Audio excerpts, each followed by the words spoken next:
we were discussing the Rutherford's model of atom. According to the Rutherford's model of atom, Rutherfordৰ atomic modelটোৱে কি কৈছিলে? First কথা কৈছিলে যে এটমত এটা নিউক্লিয়াছ থাকে, নিউক্লিয়াছটো ক'ত থাকে? নিউক্লিয়াছটো এটমটোৰ মাজত থাকে আৰু নিউক্লিয়াছটোৰ চৌপাশে ইলেক্ট্ৰনবোৰ ঘূৰি থাকে। Electrons revolve around the nucleus. কেনেকে ঘূৰি থাকে? সানৰ এৰাউণ্ডত প্লেনেটছবোৰ যেনেকে ঘূৰি থাকে তেনেকেই নিউক্লিয়াছটোৰ এৰাউণ্ডত ইলেক্ট্ৰনছবোৰ ঘূৰি থাকে বুলি কৈছিলে। Okay, now what are the limitations of Rutherford's model? We are going to discuss them. So Rutherford's experiment was unable to explain certain things. So not Rutherford's experiment, it should be Rutherford's model. Rutherford's model was unable to explain certain things. He explained কৰিব নোৱাৰিছিলে। First thing that could not be explained with Rutherford's atomic model was the stability of atom. Atom to stable. Atoms are highly stable entities. So Rutherford's model does not explain the stability of an atom. Rutherford's model was unable to explain the stability of an atom. So why can't it explain the stability? This is the reason.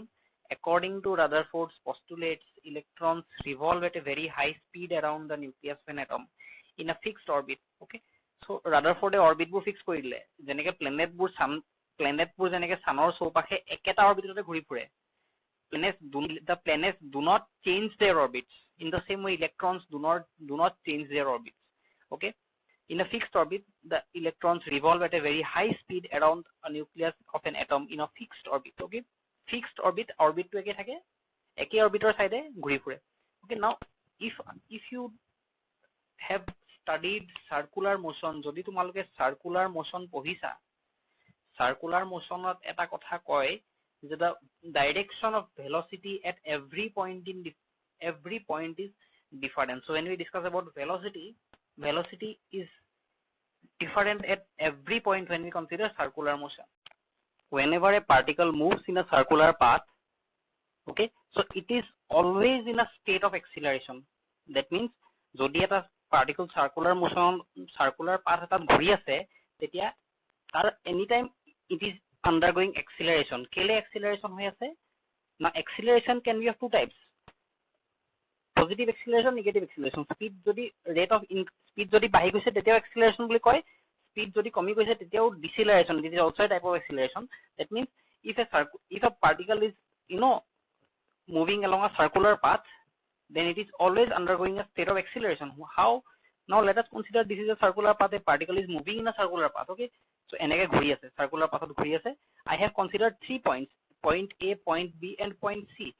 Now if I consider point A, what is the direction of velocity? Now whenever a particle is moving in a circular path, the direction of velocity along a circular, the direction of velocity at a particular point is along the tangent. Okay, যদি এটা particle circular motionত ঘূৰি থাকে তেতিয়াহলে তাৰ এটা particular positionত তাৰ velocity যিটো direction হ'ব, velocity direction টো সদায় tangent, along the tangent হ'ব. That means point A velocity direction to along the tangent, point B velocity direction to along the tangent, point C velocity direction to along the tangent. That means these three velocities, velocity is a vector quantity, these three velocities are different. These three velocities are different because velocity is a vector quantity and the velocities are different. Jodi A point of velocity difference ahe, A point of velocity to v1, B point of velocity to v2. Why v2? v1 is different from v2 because the direction of v1 and v2 are different because vectors are having direction. Jodi direction change hoye jaye vector to change hoye jabo. Jodi velocity eta body mani loa, let us consider a body eneke body era straight line. If let us consider a body traveling in straight line at this point, let us take at this point velocity is v1, at this point velocity is v2. That means velocity changes.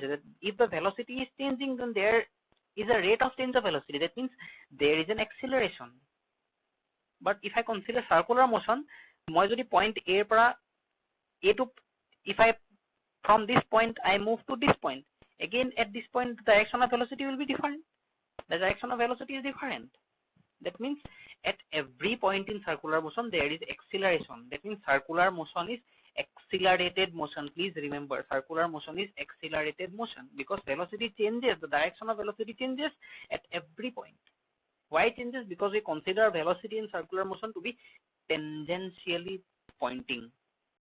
Let us again come back to the Rutherford's model of atom where the electrons are moving in a circular path. Electron bor circular path ghuri ase Rutherford model. That means electrons are in a state of accelerated motion. Circular motion is accelerated motion. Electrons are moving in circular path. That means electrons are also in accelerated motion.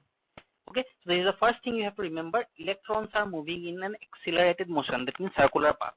Okay, now there is a theory called electromagnetic theory. There is a theory called electromagnetic theory. Okay, electromagnetic theory ki koy যে যদি এটা charged particle, electron is a charged particle, যদি এটা charge পার্টিকলক মই accelerate কৰি দিওঁ, যদি এটা চাৰ্জ পাৰ্টিকলক মই এক্সিলাৰেট কৰি দিওঁ তেতিয়া হে চাৰ্জ পাৰ্টিকলটোৱে ইলেক্ট্ৰমেগনেটিক ৰেডিয়েশন এৰি দিব। Okay, so electron is a charged particle and if electron moves in a circular path, electron is accelerated. যদি electron to accelerated হয় তেতিয়া হলে electron to electromagnetic radiation lose কৰিব।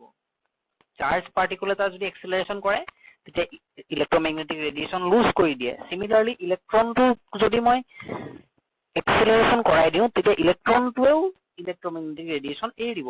accelerated motion, circular motion is accelerated motion. Okay, now what is electromagnetic radiation? Electromagnetic radiation is a form of energy. Electromagnetic radiation কি হয়? Electromagnetic radiation এটা এনাৰ্জিৰ form হয়। that means যদি এটা বস্তুৱে electromagnetic radiation এৰি দিছে সি এনাৰ্জিও এৰি দিব। electromagnetic radiation এৰি দিয়া মানে এনাৰ্জি এৰি দিয়া বুজায়।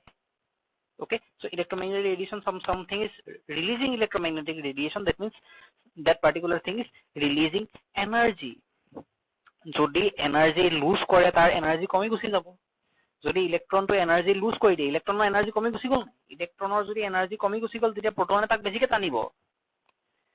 ওকে, সো প্ৰটন আৰু ইলেক্ট্ৰনৰ মাজত এট্ৰেকশন থাকে। দ্যাট মিন্স যদি ইয়াৰ এনাৰ্জিটো মই কমাই দিওঁ, কম্পাৰেটিভলি ইয়াৰ এনাৰ্জিটো বাঢ়ি যাব। ইয়াৰ এনাৰ্জিটো যদি বেছি বাঢ়ি যায় ইয়াক নিজৰ ওচৰলৈ টানি যাব। পজিটিভ চাৰ্জটোৱে নেগেটিভ চাৰ্জটো নিজৰ ওচৰলৈ বেছিকে টানিব। আৰু যদি সাকসেসিভলি এনাৰ্জি লুজ কৰি গৈ থাকে এটা সময়তে এনাৰ্জি জিৰো হৈ গুচি যাব। যদি এনাৰ্জি একেবাৰে জিৰো হৈ গুচি যায় তেতিয়া সি এনেকে প্ৰটনটোৱে তাক এনেকে স্পাইৰেলি নিজৰ ওচৰলৈ, so it will spiral down and it will collide with the proton. okay, যদি ইয়াৰ এনাৰ্জিটো একেবাৰে কমি গুচি যায় ই সাৰ্কুলাৰ মোশনত এনেও ঘূৰি আছে, ইয়াৰ এনার্জিটো লাহে লাহে লাহে কমি কমি কমি কমি কমি কমি কমি কমি এটা সময়তে প্ৰটনৰ লগত খুন্দা খাই যাব।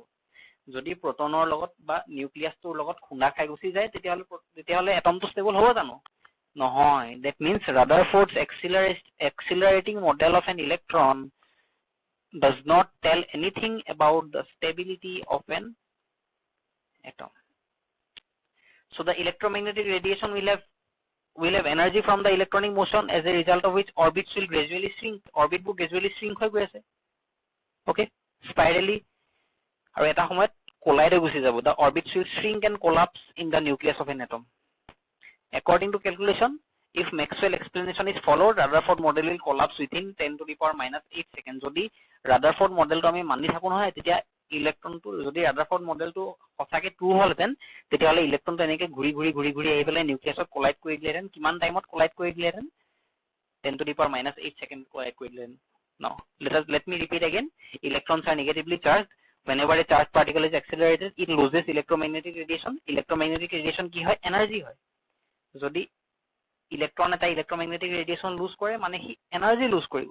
এনাৰ্জি যদি লুজ কৰে এনাৰ্জি কমি গুচি যাব। এনাৰ্জি যদি কমি, ইলেক্ট্ৰনৰ এনাৰ্জি যদি কমি যায় কম্পাৰেটিভলি প্ৰটনৰ এনাৰ্জি বা পজিটিভ চাৰ্জৰ এনাৰ্জিটো বাঢ়ি গুচি যাব। যদি ইয়াৰ এনাৰ্জিটো ইলেক্ট্ৰনতকৈ বেছি, প্ৰটনটোৱে ইলেক্ট্ৰনটোক বেছিকে টানিব। যদি বেছিকে, যদি ইয়াৰ যদি টনা পাৱাৰটো বাঢ়ি গুচি যায় ই বেছিকে টানিব। এটা সময়ত ইলেক্ট্ৰনটো এনেকে স্পাইৰেল হৈ হৈ আহিব আৰু এটা সময়ত প্ৰটনত খুন্দা মাৰি দিবহি। as a result proton electron যদি এনেকে খুনা মাৰি দিয়ে তেতিয়াহলে এটমেই নাথাকিব। okay, so therefore Rutherford's atomic model was not able to explain the atom stability on the basis of Maxwell's electromagnetic theory. So Rutherford's theory was incomplete because it did not mention anything about the arrangement of electrons in orbit. This was one of the major drawbacks of Rutherford's model. So one more thing that Rutherford did not tell us, যে কোনটো অরবিটত কেটা electron থাকিব, okay কোনটো অরবিটত কেটা electron থাকিব এটো আমাক নকলে Rutherford. That is also one of the drawbacks of the Rutherford's atomic model.